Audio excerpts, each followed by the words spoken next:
So my wife is really into this whole unboxing thing, and she subscribes to companies that provide boxes every quarter. She gets a bunch of stuff, clothes or jewelry or blankets or stuff she doesn't need and she wouldn't otherwise buy, but she gets them in these boxes every quarter. And I know on YouTube there's a lot of popular unboxing type of videos. So what I thought I'd do today is unbox an ERP implementation. And bear with me, it may sound like something that can't be done, but I'll show you what I mean here.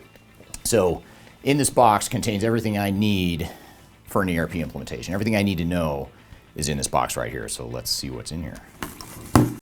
All right, so a few key things here.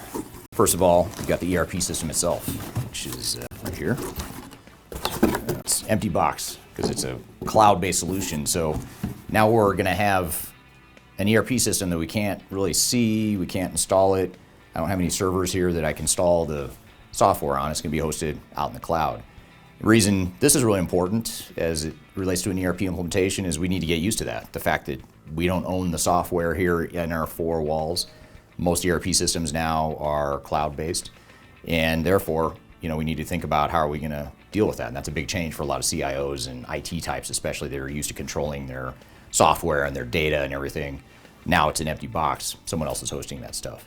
The other thing too that's interesting about the empty box here is that when we think about what's going to make this software really work and excel, it's going to be people and change management. And that's something we can't see or touch or feel either.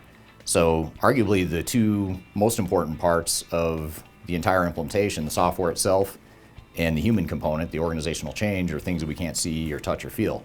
So that's a really important part of why that's so important. So let's see what else we have here. First of all, a Rubik's Cube. I'm a child of the 80s, so I know and remember how frustrated I would get with these. My kids can solve these very quickly, and I still can't get more than two sides. And I don't know that I ever will figure out how to solve it, but that's a lot like an ERP implementation. There's a lot of different pieces and moving parts that we've got to figure out and manage as part of our ERP implementation. So that's the Rubik's Cube here. I'll set this all out here.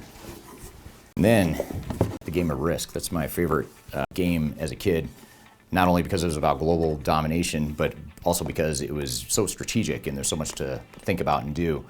And this is something that's very relevant to ERP implementations too, not only because they entail risk, and by that I mean ERP projects, digital transformations. There's a lot of risk involved, but there's a lot of strategy and there's a lot of moving parts, and there's no one way I can tell you to win this game. It all depends on what your opponents are doing and the cards you're dealt and what countries you end up with. So that's a lot like an ERP implementation. When you hear people talk about best practices and cookie cutter approaches, this should be a reminder of why that doesn't work. I can't give you a cookie cutter approach to win risk. I can give you some strategies and I can give you some good tools and knowledge based on where you are on the board, but there's no one way to solve it. And that's the same with the ERP implementation. So we also have a handy yes button. You may have also seen the easy button, but this is very similar. Reason this is important is because this is for executives watching this video, and if you have executives at your company that might benefit from this, maybe tell them to fast forward to this part of the video.